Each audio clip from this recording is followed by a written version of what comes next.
the weather events that have happened and can happen. And this is becoming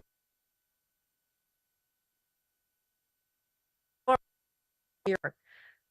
We know that heat events, loss of life from heat stroke, for example, is the number one of these events. And so we're for this from to well, and doing guidance to hospitals and nursing homes. We also have a map of all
have to work outdoors.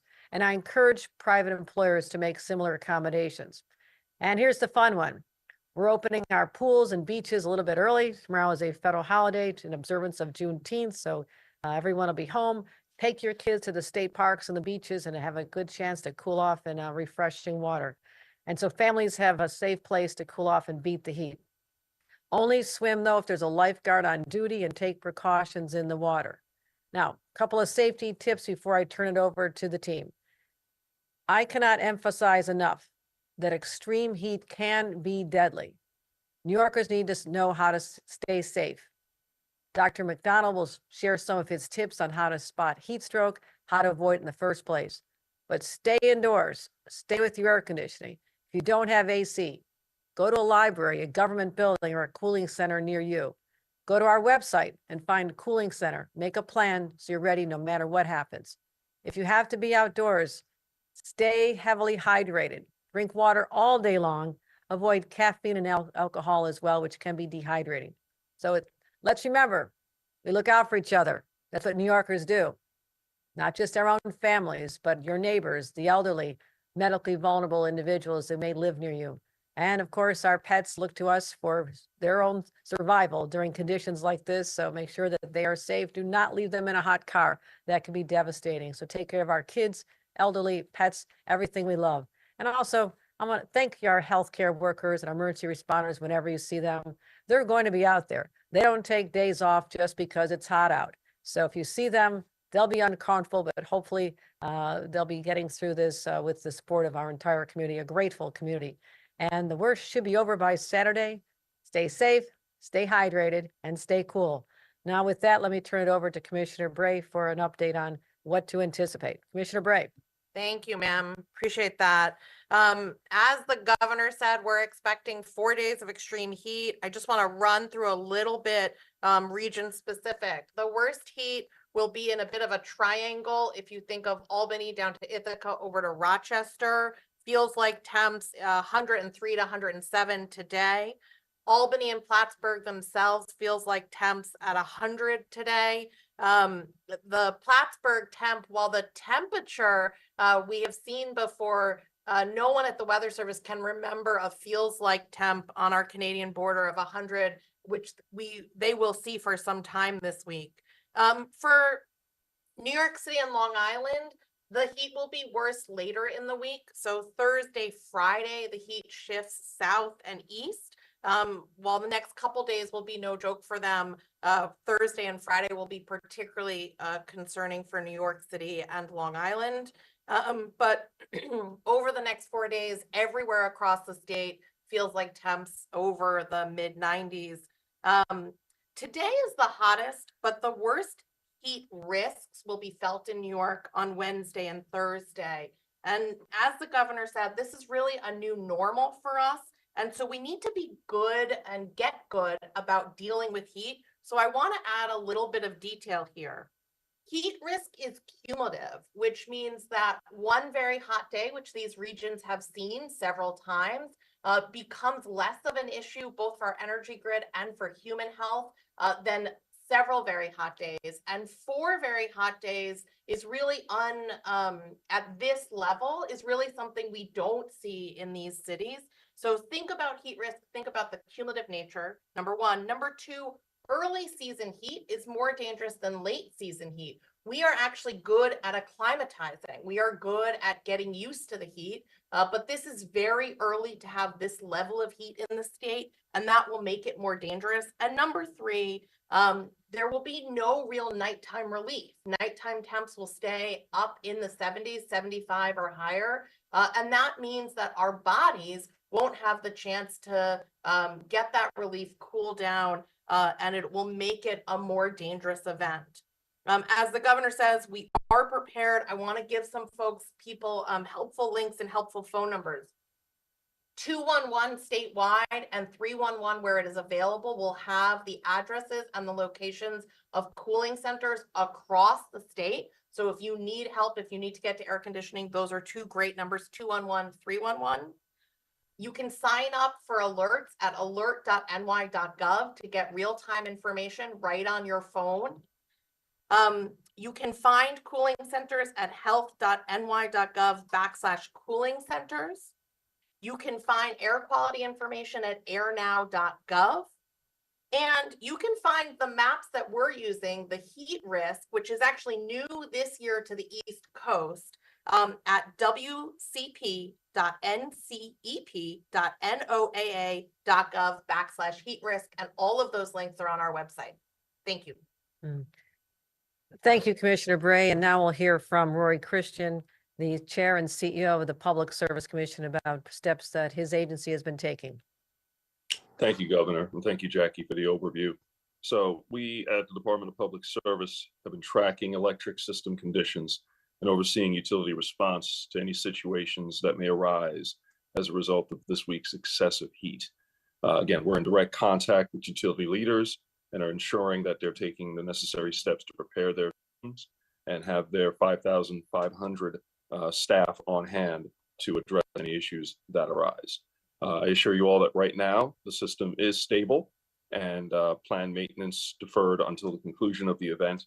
We're also pausing excavation activity to ensure that there are no accidental incidents that can cause additional problems.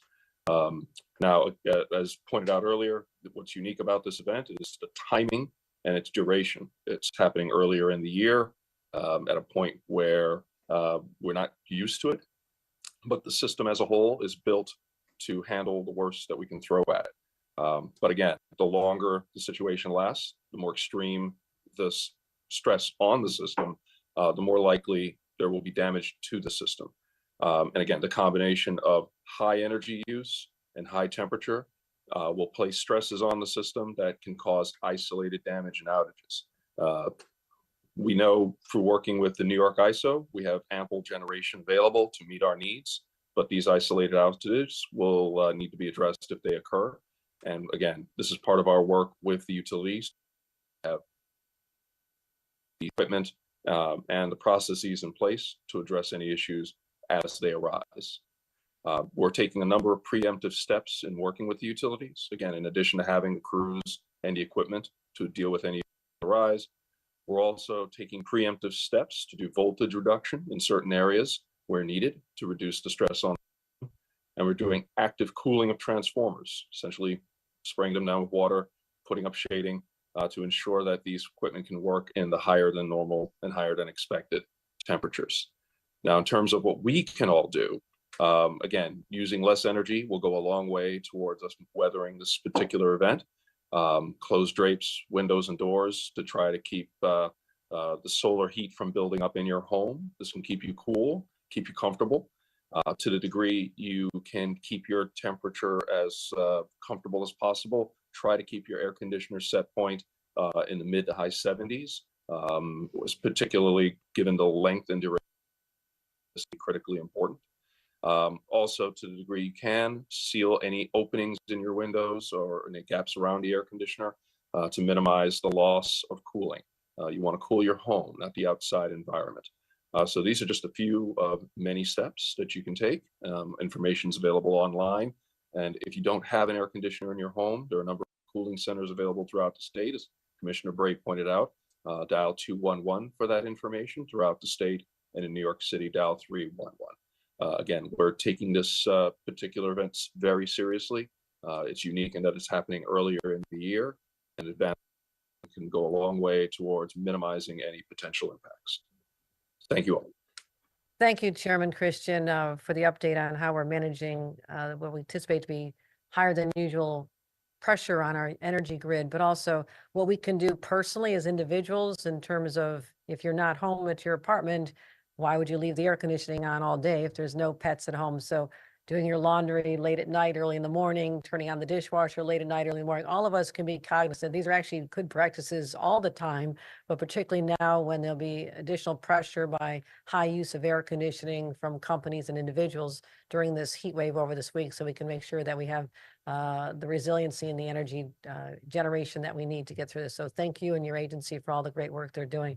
Also, the effect on human beings. So let's hear from our Health Commissioner, Dr. Jim McDonald, on advice he has and what he sees associated with this particular event. Dr. McDonald?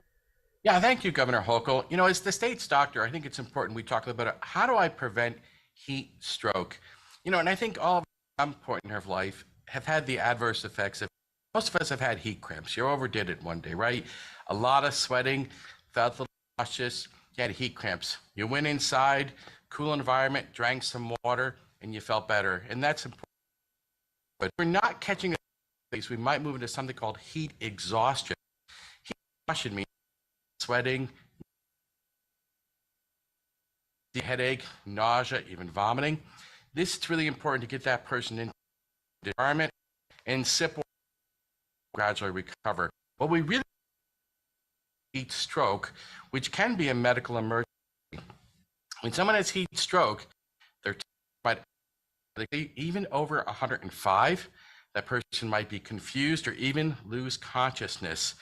This is a medical emergency. It's appropriate to call 911, move the person to a cool environment to rescue occurs. You know, keep in mind, the temperatures we're going to experience in New York